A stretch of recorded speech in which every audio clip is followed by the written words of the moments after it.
नमस्कार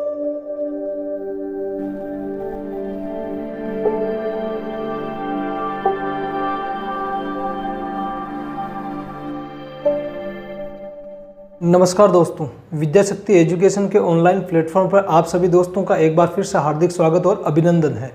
दोस्तों, इससे पहले हमने जो वीडियो पढ़ा था उस वीडियो के अंतर्गत हमने जीवन क्या है, एक तो ये पढ़ा था हमने जीवन क्या है। जीवन का मतलब है सजीव, ठीक है। संक्षेप में देखा था, हालांकि इसके बारे में कोई हमने ज़्यादा डिटेल से जानकारी नहीं प्राप्त की थी कि भाई सजीव क्या है, ठीक है। संक्षेप में जीवन क्या है, सजीव क्या है, इसकी हमने परिभाषा देखी थी, ठीक है। और उसके बाद में हमने देखा कि जो सभी जो जीव होते हैं वो किससे बने होते हैं, कोशिकाओं से बने होते हैं। किससे बने होते हैं, कोशिका से बने होते हैं, ठीक है। अब उससे आगे आज अपन इस वीडियो में पढ़ेंगे कि जो कोशिका है, कोशिका की खोज है वो किसने की थी, कब की थी, ठीक है। और कोशिका का हमारे लिए क्या महत्व है, तो इनके बारे में अपन यहाँ पर पढ़ेंगे, ठीक है। तो यदि आप अभी तक चैनल को सब्सक्राइब नहीं किया आप लोगों ने, तो चैनल को जल्दी से सब्सक्राइब करें, ठीक है। और वीडियो को लाइक करके शेयर जरूर करें, ठीक है। और यदि ये वीडियो आपने अभी तक नहीं देखा है, इससे पहले वाला वीडियो, ठीक है, तो इस वीडियो को जरूर आप प्लेलिस्ट में जाके इस वीडियो को देख लें। और अब अपन आगे स्टार्ट करते हैं कोशिका की खोज से संबंधित जानकारियाँ और आगे क्या कुछ होता है, तो आइए देखते हैं, ठीक है। कोशिका की खोज, ठीक है, कोशिका की खोज के संबंध में यदि अपन देखें कोशिका की खोज, तो कोशिका की खोज के संबंध में अपन दो बातें जरूर देखेंगे, ठीक है। कोशिका की खोज से संबंधित दो ऐसी घटनाएं हैं जिनको अपने को आना चाहिए, और इनमें से ज़्यादातर सवाल है वो कोशिका की खोज से संबंधित ही आता है। जनरल साइंस के अगर अपन पेम्पलेट की बात करें, ठीक है, एक क्वेश्चन पेम्पलेट की बात करें तो ठीक है, तो इसके संबंध में दो जानकारी अपने को देखनी है, ठीक है। एक घटना देखनी है अपने को 1665 की। कब की घटना? एक घटना देखनी है अपने को 1665 की, ठीक है। और एक घटना देखनी है अपने को 1674 की। कब की देखनी है? 1674 की। तो दोस्तों दो डेट में यह आपको लिखा रहा हूं कोशिका की खोज के संबंध में, ठीक है। तो दो डेट ये आपको याद रखनी है। पहली जो डेट है 1665, तो 1665 में बात करते हैं अपन रॉबर्ट हुक की। किसकी? Robert Hooke. रॉबर्ट हुक, ठीक है। तो रॉबर्ट हुक एक लेंस बनाने वाले थे। ये क्या करते थे? लेंस बनाते थे, ठीक है। हैंड लेंस उस टाइम की बात करें तो, है ना, हैंड लेंस। और इन हैंड लेंस का उपयोग फिर सूक्ष्मदर्शी में किया करते थे। सूक्ष्मदर्शी के निर्माण में इन हैंड लेंस का उपयोग वो किया करते थे। तो रॉबर्ट हुक क्या करते थे, जब भी कोई लेंस बनाते तो उसकी आवर्धनता की जांच करते थे। आवर्धनता का मतलब है कि बनाए गए लेंस के द्वारा कोई सूक्ष्म जो वस्तु है वो कितनी बड़ी दिखाई दे रही है, तो उसकी वो फिर जांच करते थे। 1665 में ही एक उनके साथ में ऐसी विचित्र घटना हुई। हालांकि कोशिका को खोजने का कोई उनका टारगेट नहीं था, ठीक है। उन्होंने क्या किया कि अपने द्वारा जो सूक्ष्मदर्शी यंत्र बनाया गया था, ठीक है, उस स्वनिर्मित सूक्ष्मदर्शी के माध्यम से, स्वनिर्मित इस सूक्ष्मदर्शी के माध्यम से उन्होंने क्या, एक कार्क के टुकड़े को देखा। किसको देखा? कार्क के टुकड़े को। कार्क का टुकड़ा चूंकि एक लकड़ी थी, क्या थी? एक लकड़ी। तो इस विशेष प्रकार की लकड़ी या कार्क के टुकड़े को रॉबर्ट हुक ने, किन्होंने? रॉबर्ट हुक ने अपने द्वारा बनाए गए सूक्ष्मदर्शी यंत्र से देखा तो उस लेंस के अंदर रॉबर्ट हुक को मधुमक्खी के छत्ते में जो कोष्ठक होता है उस प्रकार के कोष्ठक उनको दिखाई दिए। इस प्रकार के जो कोष्ठ है वो कोष्ठ उनको उसमें दिखाई दिए थे, ठीक है। और इन कोष्ठ को उन्होंने नाम दिया सेलुला। क्या नाम दिया? सेलुला, ठीक है, सेलुला नाम दिया। और इसी सेलुला से बाद में सेल शब्द है वो पड़ा था। ठीक है, सेलुला से क्या शब्द पड़ा, सेल शब्द पड़ा था। ठीक है, तो इन मधुमक्खी के कोष्ठ जो उन्होंने देखे थे, ठीक है, इन्होंने क्या नाम दिया था, इनको नाम दिया था इन्होंने सेलुला नाम दिया था। ठीक है, बाद में इन्हीं सेलुला से सेल शब्द का विकास है वो हुआ था। ठीक है, तो इस प्रकार सबसे पहले जो ये कोशिका है, कोशिका को देखने का जो श्रेय है वो रॉबर्ट हुक को दिया जाता है। हालांकि ये जो कोशिका थी वो सजीव नहीं थी, यह एक निर्जीव कोशिका भित्ति थी। क्या थी देख लो, ना तो इसके अंदर केंद्रक है, ना किसी प्रकार के कोई जीव द्रव्य है, ना कोई कोशिकांग है, ये एकमात्र निर्जीव भित्ति थी। क्या थी, एक निर्जीव भित्ति थी। इस घटना के साथ ही कोशिका की खोज का जो सिलसिला है वो शुरू हुआ था। इसी घटना से कोशिका की खोज हुई और रॉबर्ट हुक को सर्वप्रथम कोशिका को देखने का या कोशिका की खोज करने का जो श्रेय है वो रॉबर्ट हुक को दिया जाता है। हालांकि ध्यान रखना, ये कोशिका वास्तविक कोशिका नहीं थी, सजीव कोशिका नहीं थी, ये एक निर्जीव पादप कोशिका थी। कैसी थी, निर्जीव पादप कोशिका, निर्जीव पादप कोशिका। और इसके अंदर ना कोई जीव द्रव्य था, ना कोई केंद्रक था। ठीक है, उसके बाद दूसरी घटना को अपन देखते हैं 1674 में। तो 1674 में क्या हुआ था, एक वैज्ञानिक थे जिनका नाम था एंटोनी वॉन ल्यूवेनहॉक। क्या नाम था, Antony von Leeuwenhoek. Antony von Leeuwenhoek ने क्या किया था, मनुष्य के शुक्राणु, ठीक है, किनका, शुक्राणु, कुछ प्रोटोजोआ संघ के जीव, प्रोटोजोआ संघ है, एक कोशिकीय यूकेरियोटिक जीव आता है। जब कभी जीवों की चर्चा करेंगे वर्गीकरण की तो बताऊंगा प्रोटोजोआ क्या है, शुक्राणु, और इसके अलावा बैक्टीरिया, जीवाणु, बैक्टीरिया, इन कोशिकाओं का उन्होंने माइक्रोस्कोप से अध्ययन किया था। और अध्ययन करने के बाद इन्होंने मॉलिक्यूल नाम दिया था। कौन सा नाम दिया था, मॉलिक्यूल। क्या नाम दिया था, मॉलिक्यूल, मॉलिक्यूल। ये जो कोशिकाएं थी, शुक्राणु कोशिका है, प्रोटोजोआ है और बैक्टीरिया, ये सब एक कोशिकाएं थी। और चूंकि ये सब सजीव थी, इसलिए सर्वप्रथम जो सजीव कोशिका की खोज का जो श्रेय दिया जाता है वो दिया जाता है एंटोनी वॉन ल्यूवेनहॉक को। ठीक है, सजीव कोशिका की खोज। तो अब यहां से क्वेश्चन बनते हैं दो, और वेरी इंपॉर्टेंट क्वेश्चन भी बनते हैं। बात करें अपन सबसे पहले क्वेश्चन की, तो सबसे पहला क्वेश्चन हमारा यही रहेगा कि सर्वप्रथम कोशिका की खोज किसने की थी, है ना।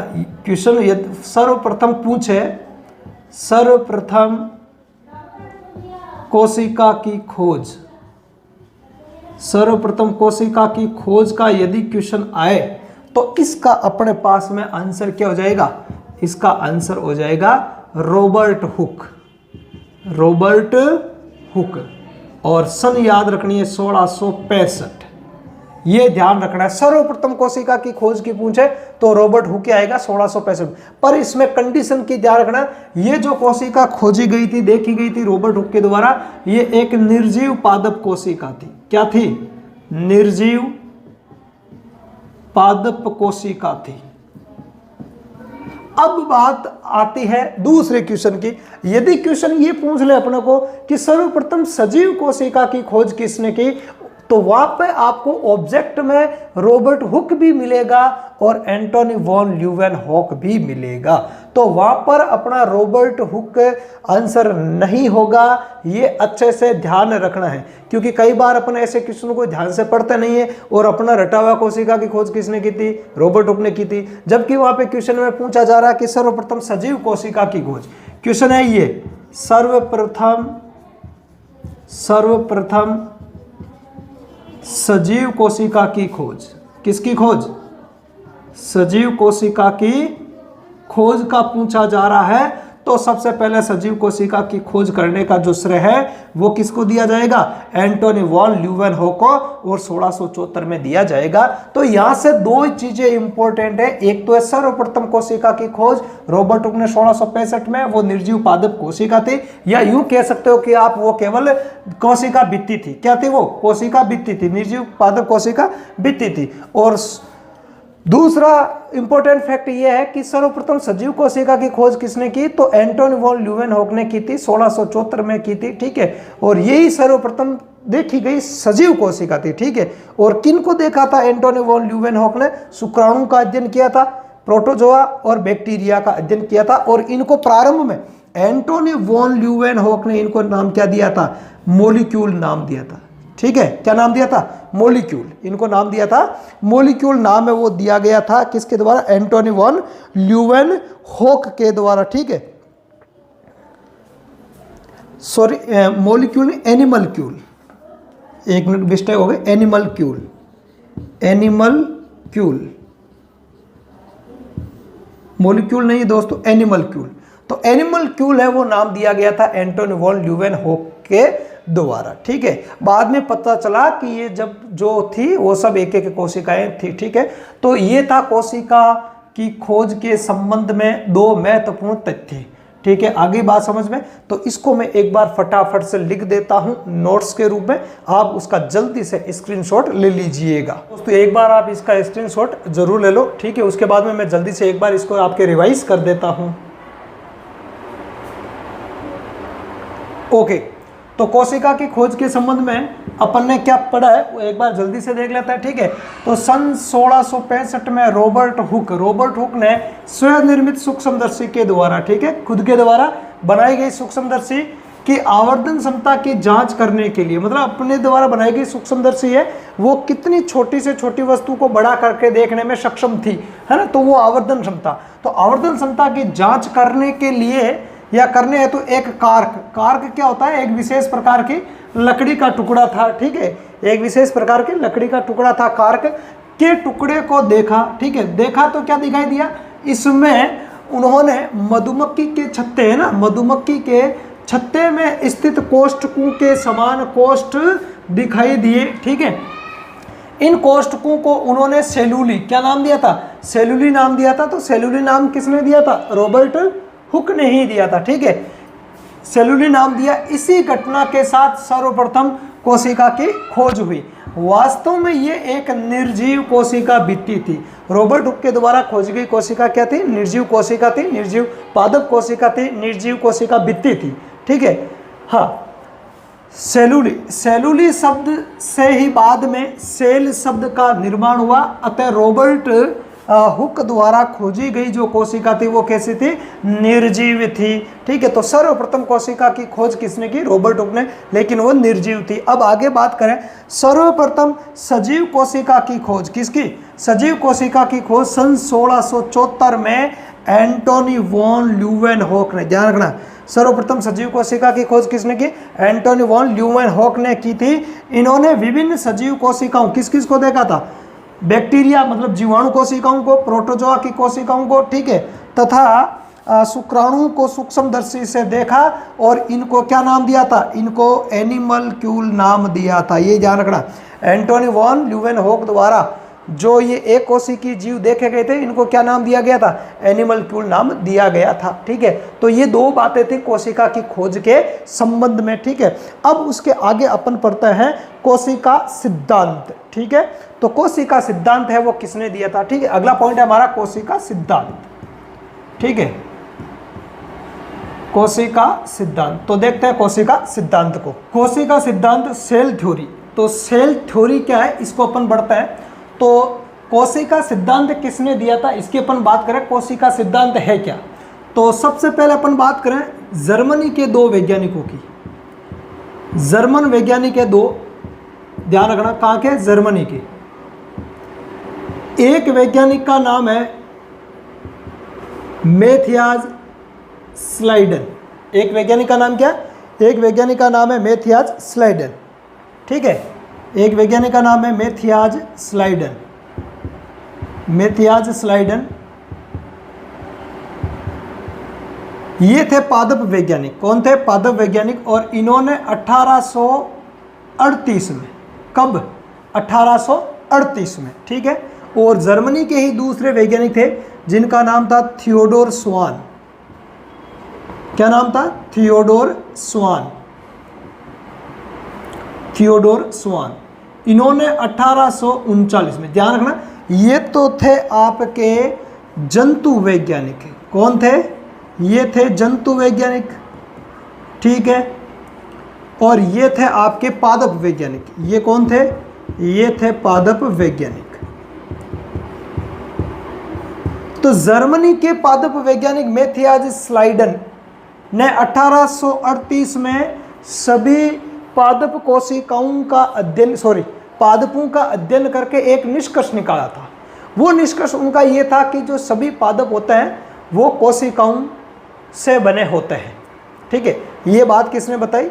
ये बात बताई थी स्लीडन ने, मैथियाज स्लीडन ने। कब बताई? 1838 में, ठीक है।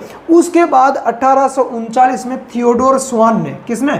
थियोडोर स्वान ने सभी जंतु जो है उनका अध्ययन करके बताया कि सभी जो जंतु है वो कोशिकाओं से मिलकर बने होते हैं। मतलब जंतु का जो शरीर होता है वो कोशिकाओं से मिलकर बना होता है। दोनों ही वैज्ञानिकों ने सम्मिलित रूप से एक कथन प्रस्तुत किया था। दोनों ही वैज्ञानिक, वनस्पति वैज्ञानिक मैथियाज स्लीडन और जंतु वैज्ञानिक थियोडोर स्वान, दोनों ने ही सम्मिलित रूप से एक स्टेटमेंट दिया था। और वो स्टेटमेंट ये था कि सभी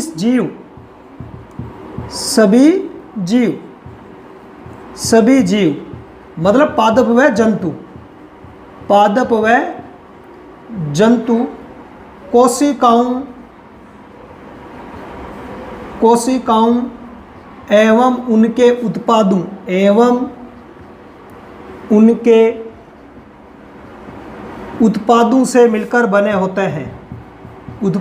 से मिलकर बने होते हैं। ये स्टेटमेंट दिया था इन दोनों वैज्ञानिकों ने मिलकर। और ये स्टेटमेंट किस नाम से जाना गया? कोशिका सिद्धांत के नाम से जाना गया था। कोशिका सिद्धांत। ये जो स्टेटमेंट दिया गया था, ठीक है, स्लाइडन और स्वान के द्वारा, शॉर्ट में अपन स्लाइडन और स्वान कह सकते हैं, ठीक है। तो स्लाइडन और स्वान ने सम्मिलित रूप से स्टेटमेंट दिया कि सभी जीव, चाहे वो पादप हो चाहे जंतु हो, कोशिकाओं एवं उनके उत्पादों से मिलकर बने होते हैं। ये स्टेटमेंट है कोशिका सिद्धांत के नाम से जाना गया था, ठीक है। अब उसके बाद में कुछ वैज्ञानिक आए, उन्होंने इस सिद्धांत पर कुछ सवाल खड़े किए कि ये जो कोशिकाएं हैं, ये कोशिकाएं आती कहाँ से हैं, ठीक है। मतलब जो ये कोशिकाएं बनती है तो ये कोशिकाएं कहाँ से बनती है? तो इसका जवाब है कोशिका सिद्धांत में स्लाइडन और स्वान है वो नहीं दे पाए। तो कोशिका सिद्धांत की ये प्रमुख कमी थी। क्या कमी थी? इसकी कमी ये थी कि नई कोशिकाओं की जो उत्पत्ति है वो कैसे होती है। नई कोशिकाओं की उत्पत्ति होती है, ये कैसे होती है, इस प्रश्न का जो जवाब है वो कोशिका सिद्धांत में नहीं दिया गया था। तो ये कोशिका सिद्धांत की कमी थी। उसके बाद आते हैं एक वैज्ञानिक, ठीक है, जिनका नाम है अपने रुडोल्फ विर्चोव। तो रुडोल्फ विर्चोव ने 1855 में इस कोशिका सिद्धांत में एक बात और जोड़ दी। किसने? रुडोल्फ विर्चोव ने। 1855 में किसने? रुडोल्फ विर्चोव। रुडोल्फ विर्चोव ने क्या बताया? रुडोल्फ विर्चोव ने क्या कहा? रुडोल्फ विर्चोव ने कहा कि जो नई कोशिकाएं हैं, इन नई कोशिकाओं की उत्पत्ति है वो पुरानी वाली कोशिकाओं में कोशिका विभाजन से होता है ना। पुरानी कोशिकाओं में, किन में? पुरानी कोशिकाओं में क्या होता है? विभाजन होता है। क्या होता है? विभाजन होता है और उस विभाजन से नई कोशिकाओं की उत्पत्ति होती है, ठीक है। ये बात बताई थी 1855 में रुडोल्फ विर्चोव ने। अपनी भाषा में उनका कथन था कि ओमिनिस सेलुला ई सेलुला। अपनी भाषा का उनका कथन क्या था? वो था ओमिनिस सेलुला ई सेलुला, इसका मतलब होता है नई कोशिकाओं का निर्माण पूर्ववर्ती कोशिकाओं से होता है ना। ओमिनिस सेलुला मतलब नई कोशिकाओं की उत्पत्ति ई सेलुला पूर्ववर्ती कोशिकाओं से होती है, ठीक है। तो ये इनका खुद का स्टेटमेंट था। ये स्टेटमेंट कई बार जो अपने नीट है, जेट है, इनमें है जैसे का जैसे ही पूछ लिया जाता है कि ओमिनिस सेलुला ई सेलुला से क्या अभिप्राय है। तो ओमिनिस सेलुला ई सेलुला का मतलब है नई कोशिकाओं की उत्पत्ति पुरानी कोशिकाओं के द्वारा होती है, या नई कोशिकाओं का निर्माण पुरानी कोशिकाओं में विभाजन से होता है, ठीक है। और ये जो स्टेटमेंट देने वाले कौन थे? रुडोल्फ विर्चोव, ठीक है। तो ये बात 1855 में रुडोल्फ विर्चोव ने एक और नई बात बताई थी, ठीक है। उसके बाद में रुडोल्फ विर्चोव और नेगेली नामक दो वैज्ञानिक थे, जिन्होंने मिलकर किसने, एक तो यही थे रुडोल्फ विर्चोव, और रुडोल्फ विर्चोव के साथ में विर्चोव व नेगेली, है ना, इन दोनों वैज्ञानिकों ने मिलकर कोशिका सिद्धांत को नए रूप में प्रस्तुत किया, जिसको अपन आधुनिक कोशिका सिद्धांत के नाम से जानते हैं। तो आधुनिक कोशिका सिद्धांत के प्रतिपादक कौन है? रुडोल्फ विर्चोव और नेगेली। और कोशिका सिद्धांत देने वाले कौन है? मैथियाज स्लाइडन और थियोडोर स्वान, दोनों ही जर्मनी के वैज्ञानिक थे, ठीक है। तो पहले अपन कोशिका सिद्धांत में या सेल थ्योरी में क्या है उसको एक बार जल्दी से मैं नोट्स के रूप में लिख देता हूं, और फिर अपन रुडोल्फ विर्चोव और नेगेली ने आधुनिक कोशिका सिद्धांत को कैसे परिभाषित किया तो उसको अपन देख लेते हैं। कोशिका सिद्धांत या सेल थ्योरी क्या है और किसने दिए, एक बार जल्दी से इसका स्क्रीनशॉट ले लो और फिर इसको मैं जल्दी से समझा देता हूं। ओके, तो जर्मन पादप वैज्ञानिक, ध्यान रखना दोनों वैज्ञानिक जर्मनी के थे।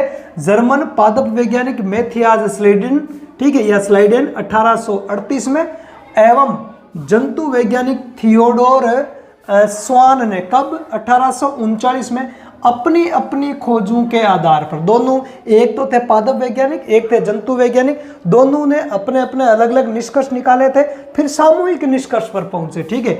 दोनों इस सामूहिक निष्कर्ष पर पहुंचे कि पादप एवं जंतुओं के शरीर कोशिकाओं एवं उनके उत्पादों से मिलकर बने होते हैं, इसे कोशिका सिद्धांत कहते हैं। इनका जो ये सामूहिक स्टेटमेंट था, जो सामूहिक निष्कर्ष था, उसी को कोशिका सिद्धांत नाम दिया गया था, ठीक है। कोशिका सिद्धांत की प्रमुख कमी, इसकी कमी क्या थी? कमी ये थी कि इसमें कोशिका की उत्पत्ति, है ना, कोशिका की उत्पत्ति को नहीं समझाया गया कि ये कोशिकाएं बनती कैसे, जो नई कोशिका, ठीक है, मान लिया कि भाई जंतु और पादप है वो कोशिकाओं और उनके उत्पादों से मिलकर बने होते हैं, लेकिन ये कोशिकाएं आती कहाँ से है, ये सिद्धांत नहीं समझा सका था, या स्लाइडन और स्वान दोनों ही इसको नहीं समझा पाए थे। उसके बाद बात करें आगे, ठीक है। फिर बाद में 1855 में, कब? 1855 में रुडोल्फ विर्चोव आए थे। रुडोल्फ विर्चोव ने बताया, क्या बताया था कि ओमिनिस सेलुला ई सेलुला, अर्थात नई कोशिकाओं की उत्पत्ति पुरानी कोशिकाओं से होती है, अर्थात नई कोशिकाओं की उत्पत्ति पूर्ववर्ती का पहले वाली कोशिकाएं, है ना, पूर्ववर्ती पुरानी या पहले वाली कोशिकाओं में कोशिका विभाजन से नई कोशिकाओं की उत्पत्ति होती है। तो ये बात बताई थी रुडोल्फ विर्चोव ने 1855 में। फिर नेगेली और रुडोल्फ विर्चोव ने आधुनिक कोशिका सिद्धांत दिया, जिसको अपन देखते हैं। तो आधुनिक कोशिका सिद्धांत की बात कर लेते हैं। आधुनिक कोशिका सिद्धांत किसने दिया था? नेगेली और रुडोल्फ विर्चोव ने, ठीक है। नेगेली ने पहले 1846 में कुछ बातें बताई थी, और फिर 1855 में रुडोल्फ विर्चोव ने कुछ बातें और बताई थी। तो दोनों ने जो अलग अलग बातें बताई थी उनको शामिल करके एक नया कोशिका सिद्धांत प्रस्तुत किया गया, जिसको अपन बोलते हैं आधुनिक कोशिका सिद्धांत। क्या कहता है? आधुनिक कोशिका सिद्धांत कहता है। अब इस आधुनिक कोशिका सिद्धांत के अंदर कौन कौन सी बातें बताई गई है तो उनको एक बार अपन जल्दी से देख लेते हैं, ठीक है। तो सबसे पहली बात तो कोशिका सजीवों की संरचनात्मक एवं क्रियात्मक इकाई होती है। जो कोशिका होती है वो सजीवों की संरचनात्मक और क्रियात्मक इकाई होती है। मतलब सजीव है वो किससे बने होता है? कोशिकाओं से बने होते हैं, तो संरचनात्मक इकाई। और मेन जो क्रियाकारी इकाई है ना, जीवन से संबंधित जितनी भी जैविक क्रियाएं होती हैं, है ना, जीवित रहने के लिए वो सारी की सारी क्रियाएं किसके द्वारा की जाती है, कोशिका के द्वारा की जाती है। इसलिए क्रियात्मक इकाई भी कौन हुई, कोशिका। पहले एक बार आप इसका स्क्रीनशॉट ले लो जल्दी से। ओके, आगे बात करें। सभी सजीवों का शरीर एक या अनेक कोशिकाओं तथा उनके उत्पादों से बना होता है। कोशिका सिद्धांत की दूसरी बात है ये, ठीक है। तीसरी बात, प्रत्येक कोशिका में जीव के आनुवंशिक गुण निहित होते हैं। ये बात भी आधुनिक कोशिका सिद्धांत के अंतर्गत बताई गई है कि प्रत्येक जीव के जो आनुवंशिक गुण होते हैं, जो जेनेटिक लक्षण होता है, वो कोशिका के अंदर ही स्थित होते हैं। और आज अपन जानते हैं आनुवंशिक गुण है वो डीएनए के रूप में पाए जाते हैं, या डीएनए के जो खंड होते हैं जिनको अपन जीन कहते हैं, ठीक है। तो वो लक्षणों को एक पीढ़ी से दूसरी पीढ़ी में ले जाने का कार्य करते हैं, और ये जो डीएनए है वो गुणसूत्र का निर्माण करता है। तो आज अपन इस चीज को भली भांति जानते हैं, ठीक है, ठीक है। नवीन कोशिकाओं का जो निर्माण है वो पूर्ववर्ती कोशिकाओं के विभाजन से होता है। ओमेनिस सेलुला ई सेलुला, किसने कहा था, रुडोल्फ विर्चोव ने कहा था, ठीक है। तो उनका ये कथन हो गया इसमें, ठीक है। प्रत्येक कोशिका जीवन के सातत्य, अब ये ध्यान रखना, सातत्य का मतलब होता है कंटिन्यूटी, जीवन की कंटिन्यूटी बनाए रखने के साथ साथ प्रत्येक कोशिका है वो उसके उद्गम को और उसके स्वभाव को दर्शाती है। स्वभाव और उद्गम का मतलब है कि उस कोशिका की उत्पत्ति किससे हुई है और उसका स्वभाव क्या है, उसके गुण क्या है, वो प्रत्येक कोशिका है वो दर्शाती है। तो ये था आधुनिक कोशिका सिद्धांत। क्या था, आधुनिक कोशिका सिद्धांत। अब बात करें आधुनिक कोशिका सिद्धांत के अपवाद। तो ध्यान रखना, आधुनिक कोशिका सिद्धांत के जो अपवाद होते हैं वो वायरस होते हैं, ठीक है। आधुनिक कोशिका सिद्धांत के अपवाद कौन है, अपवाद होते हैं वायरस। तो वायरस है आधुनिक कोशिका सिद्धांत के, या कोशिका सिद्धांत के अपवाद होते हैं। क्यों होते हैं, इसके कुछ कारण हैं, इसको अपन देख लेते हैं। तो दोस्तों, कोशिका सिद्धांत के अपवाद है वो वायरस होते हैं या विषाणु होते हैं, ठीक है। वायरस को ही विषाणु कहा जाता है, अलग से कुछ भी नहीं है।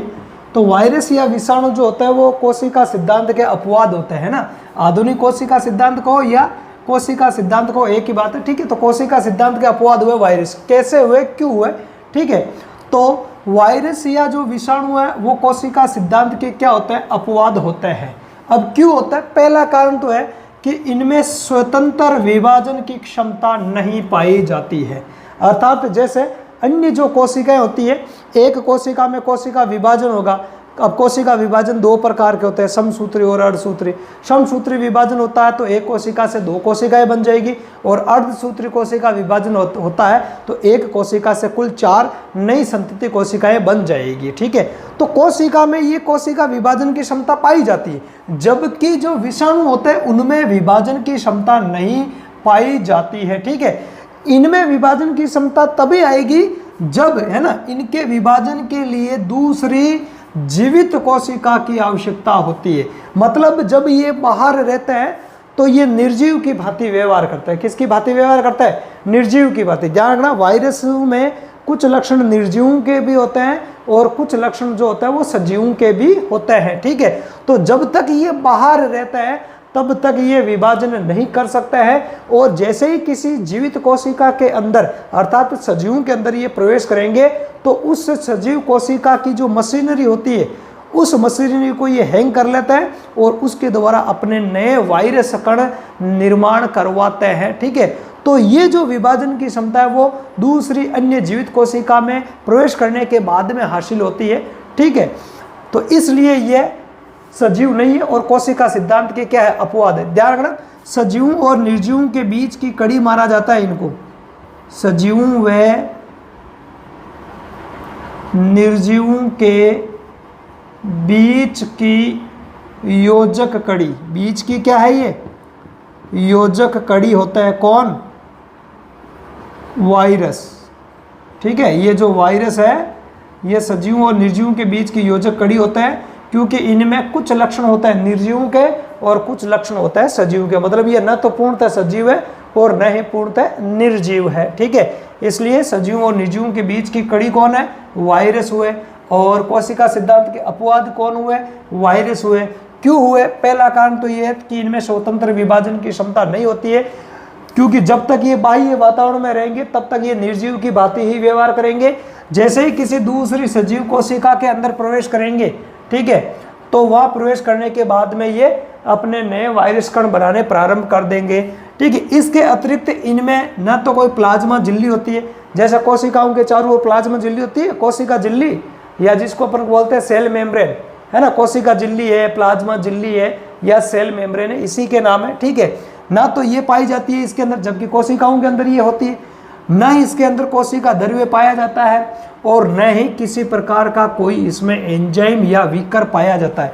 एंजाइम या विकर क्या होता है कि जितनी भी जैविक क्रियाएं हैं, जैसे बात करें अपन प्रकाश संश्लेषण है, श्वसन है, ठीक है, इस प्रकार की जो जैविक क्रियाएं होती है, ये जैविक क्रियाएं किसी एंजाइम की उपस्थिति में होती है।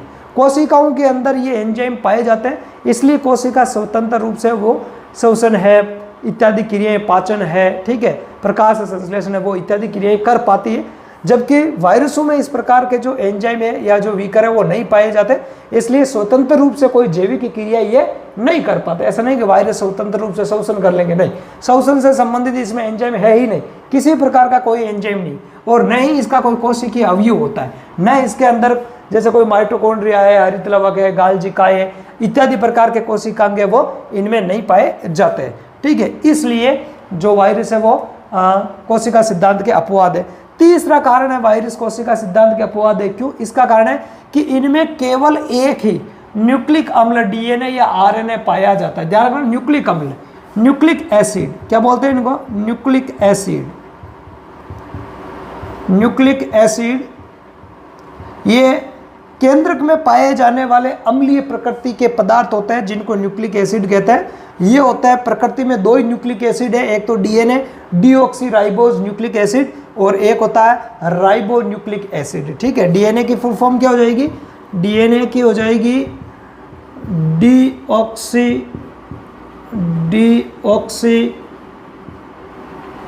Ribo nucleic acid, ribo nucleic acid, और आरएनए की हो जाएगी राइबोज न्यूक्लिक एसिड। तो कोशिका में डीएनए और आरएनए दोनों ही न्यूक्लिक अम्ल पाए जाते हैं, पर ध्यान रखना कोशिका के अंदर डीएनए और आरएनए दोनों ही न्यूक्लिक एसिड हो सकते हैं, लेकिन आनुवंशिक पदार्थ का काम दोनों में से कोई एक करेगा। किसी भी कोशिका में डीएनए भी हो सकता है और आरएनए भी हो सकता है, लेकिन आनुवंशिक पदार्थ का काम उस कंडीशन में डीएनए करेगा। उस कंडीशन में कौन करेगा? डीएनए करेगा, ठीक है। अदरवाइज आरएनए आनुवंशिक पदार्थ का कार्य करता है, ठीक है। तो डीएनए और आरएनए दोनों ही कोशिकाओं के अंदर पाए जाते हैं, जबकि वायरसों के अंदर या तो होगा डीएनए या होगा आरएनए, दोनों में से कोई एक होगा। तो इस प्रकार जो वायरस होता है वो ना तो पूर्णतः सजीव है और न ही पूर्णतः निर्जीव है, इसलिए कोशिका सिद्धांत के अपवाद भी है, और कुछ लक्षण इनमें सजीवों के भी होते हैं और कुछ लक्षण इनमें निर्जीवों के भी होते हैं। इसलिए जो वायरस होता है वो सजीवों और निर्जीवों के बीच की योजक कड़ी होता है। तो इस वीडियो में फिलहाल इतना ही पढ़ेंगे। यदि चैनल को अभी तक आपने सब्सक्राइब नहीं किया तो चैनल को सब्सक्राइब करें, लाइक करें और बेल वाले आइकन को प्रेस करें, ताकि जैसे ही मैं कोई वीडियो अपलोड करूं उसका नोटिफिकेशन आपको हाथों हाथ मिल जाए। जल्दी से जल्दी अब दोस्तों को शेयर कर दो। धन्यवाद।